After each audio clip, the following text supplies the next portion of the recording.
में बुद्धिजीवी,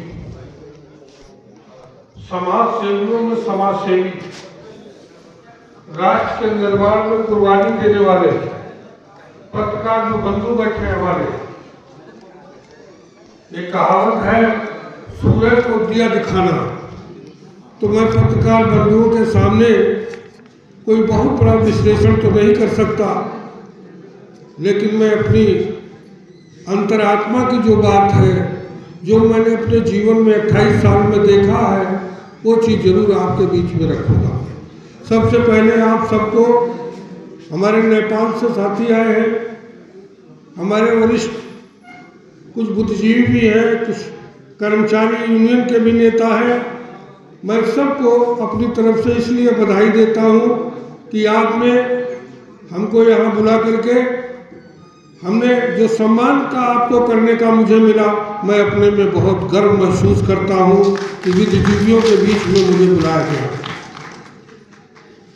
निश्चित तौर से हमारे कुछ साथी ये सोचते होंगे ये हाल क्यों नहीं भरा।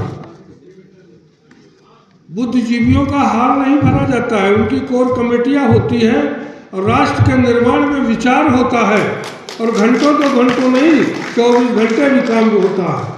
इसके लिए हमारे आदरणीय श्री गिरीश चंद्र जी जो है, मैं उनका इसलिए धन्यवाद देता हूँ कि एक गांव में कहावत है, जिसके न गई बेवाई वो का जाने पीर पराई। इनके वो दर्द है, उस दर्द को अब खबर के माध्यम से, बातों के माध्यम से, संगोष्ठी के माध्यम से अपने विचार रखने का प्रदेश देश में जो काम कर रहे हैं, मैं उनको भी बहुत बहुत बधाई देता हूँ। हमारे बीच में हमारे लखनऊ के उद्योगपति भी हैं, हमारा बहुत मैं पहले से जानता हूँ, क्योंकि 1993 से मैं राजनीति में हूँ और अभी तक शायद ये मुझे भूल गए, मैं इनके घर पे भी गया था, लेकिन मैं आज देख रहा हूँ इनके स्वभाव में कोई परिवर्तन नहीं। मैं इनको भी बहुत बहुत धन्यवाद देता हूँ। हमारे नेपाल के जो साथी आए हैं, हमारा जिला लखीमपुर खीरी पड़ोस पड़ता है। मैं इनके भाषा, कल्चर, और मैं तो ये कहूँगा हमारा नेपाल और भारत ये छोटे बड़े भाई हैं। यहाँ तुम्हारा भी आना है और हमारा भी आना है, न तुम्हारा पासपोर्ट है न हमारा पासपोर्ट है। इसलिए हमारी अंतरात्मा से भी आपको बहुत बहुत आने के लिए बधाई देता हूँ। हमारे बीच में कुछ हमारी बहनें बैठी हैं, उनको भी पत्रकार देता हूँ। मैं हमारे पत्रकार बंधु जो हैं, मैं इसमें 2-3 चीज़ें मैंने पढ़ी हैं। जो आपका मांग पत्र है, उस मांग पत्र में एक तो यह है कि राज्यसभा और विधान परिषद, निश्चित तौर से राज्यसभा और विधान परिषद में पत्रकारों बुद्धिजीवियों का कोटा होता है। ये अलग की बात है कि उसको किसी ढंग से पूरा किया जाए, लेकिन मेरी मांग है बुद्धिजीवियों को स्थान लोकसभा और विधान परिषद में जरूर दिया जाए। सरकार भी इस पर विचार करना चाहिए। दूसरी बहुत अच्छी बात निकल करके आई है सुरक्षा की। मैंने अपने जीवन में एक घटना देखी है कि एक कप्तान के खिलाफ एक पत्रकार अमर उजाला के, उन्होंने खबर छाप दी। इसलिए छाप दी, वहाँ से कुछ जानवरों के खाल की तस्करी होती थी। कप्तान साहब नाराज हो गए और यहाँ तक कि उसको जीना हराम कर दिया। जब मेरे पास एक खबर आई, मैंने विधानसभा में 8 दिन तक बहस किया, और जब कप्तान वहाँ से सस्पेंड होकर के चला गया, तब मैंने सांस लिया। तो मैं इस पर भी विचार करना चाहता हूँ। सरकार को चाहिए पत्रकारों की सुरक्षा हो, और मैं समझता हूँ सुरक्षा अब हो भी रही है। यह अलग की बात है, कम ज़्यादा हो, लेकिन सुरक्षा होनी चाहिए। दूसरी बड़ी बात यह है कि आए दिन एक्सीडेंट होते हैं। अभी देखिए कहीं कोई बड़ा आंदोलन हो रहा है, पत्रकार बंधुओं की मौत हो जाती है, कभी कुछ और ऐसी घटनाएं घटती हैं। इसके लिए निश्चित तौर से, जैसा कि इसमें कहा गया, एक आयोग की मांग की गई है। मैं चाहता हूँ पत्रकार बंधुओं का एक आयोग बने, और इस आयोग में सरकार की भी सुविधा हो, पत्रकारों को भी सुविधा दे, और अगर कोई घटनाएं घटे तो उनको मानदेय के रूप में निश्चित उनके परिवार को पलने के लिए कुछ देना चाहिए। ये इसलिए कि बहुत सी चीज़ें ऐसी हैं जो हो सकती हैं, जैसे 5 लाख का बीमा आम आदमी का सरकार कर रही है और हमारी उत्तर प्रदेश की सरकार, देश की सरकार कर रही है। मैं उनको भी धन्यवाद देता हूँ, माननीय प्रधानमंत्री जी को, मुख्यमंत्री जी को। पत्रकार बंधु क्यों अछूते रह जाए, इनके लिए भी अगर है अछूते तो उनको भी 5 लाख का बीमा मिलना चाहिए। ये कोई ऐसी बात नहीं है जो हमारे ये जीवन से जुड़ी है और जीवन की सुविधा के लिए पत्रकार बंधु हमारे देश का चौथा एक खंभा है। खंभे का मतलब आप समझते होंगे, ये छत अगर खड़ी है तो खंभे पे खड़ी है, अगर एक भी खंभा ढीला होगा तो छत टेढ़ी हो जाएगी। अगर एक भी हमारा खंभा टेढ़ा होगा, अगर हमारे पत्रकार बंधु अगर हमारे योजनाओं से या इन सरकार के लाभ से वंचित रह जाएंगे तो निश्चित तौर से हमको कमजोरी आएगी। इसमें कमजोरी आने की कोई ज़रूरत नहीं, इनको लाभ मिलना चाहिए। हम भी समर्थक हैं, हमारी सरकार भी समर्थक है।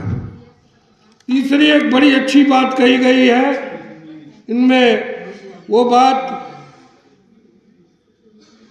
प्रेस काउंसिल के लिए। ये हर जिला में एक सूचना आयुक्त होते हैं, सूचना अधिकारी होते हैं, हर जगह बैठने की व्यवस्था होती है।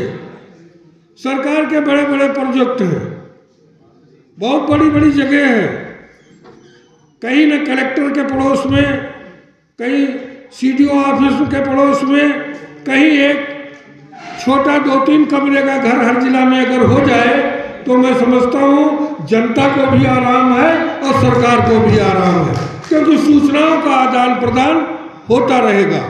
और मैं समझता हूँ जो हम लोग सोचते हैं, देश के लोग, हमारे नेता सोच लेते हैं, शायद ये बात उनके तक पहुँचेगी और हमारे आपके मांग पत्र पहुँचते पहुँचते कुछ न कुछ इस पर जरूर संज्ञान लिया जाएगा।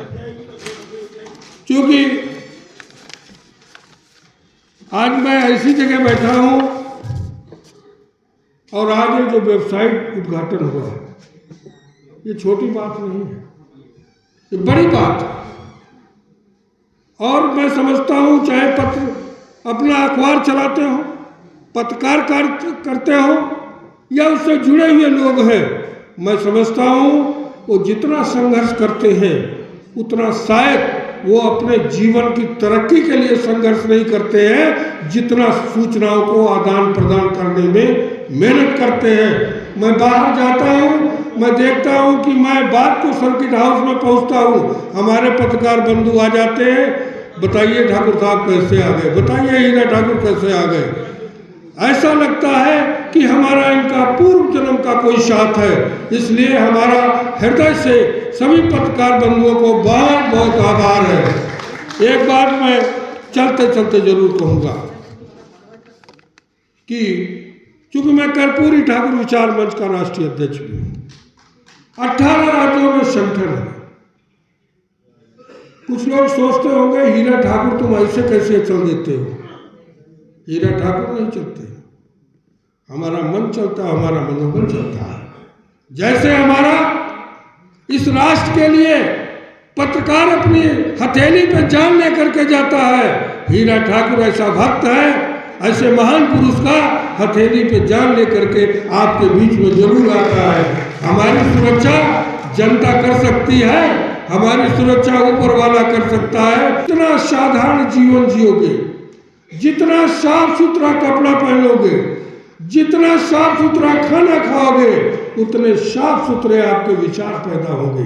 न डर होगा, न भय होगा, न भूते हैं न भविष्य है। बहुत से लोग अपने जीवन में कहते हैं कि हमें कुछ नहीं मिला, मुझे भी लगता था हमें कुछ नहीं मिला, और अगर आज कुछ मिल गया है तो पीड़ा हो रही है, क्यों जो मिल गया है उसको संरक्षित हम नहीं कर सकते, क्योंकि हमारी उम्र है 100 साल की, अपराध की उम्र है 1000 साल की। इसलिए अपराध से कमाया हुआ धन वो आपको परेशान करेगा, कमाया हुआ धन आपके साथ जाएगा। वो कौन सा कमाया हुआ धन है?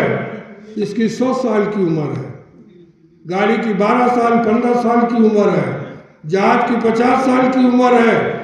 लेकिन आपने जो कर्म किया है जमीन पे, आज चाहे वो डॉक्टर राम मनोहर लोहिया हो, चाहे वो श्यामा प्रसाद मुखर्जी हो, चाहे वो अटल बिहारी वाजपेयी हो, चाहे जितने महापुरुष आज हैं, वो अपना मकान बना करके नहीं गए हैं, वो हमारा मकान बना करके गए। इसलिए उनका जीवन आज भी जीवित है और कल भी जीवित रहेंगे।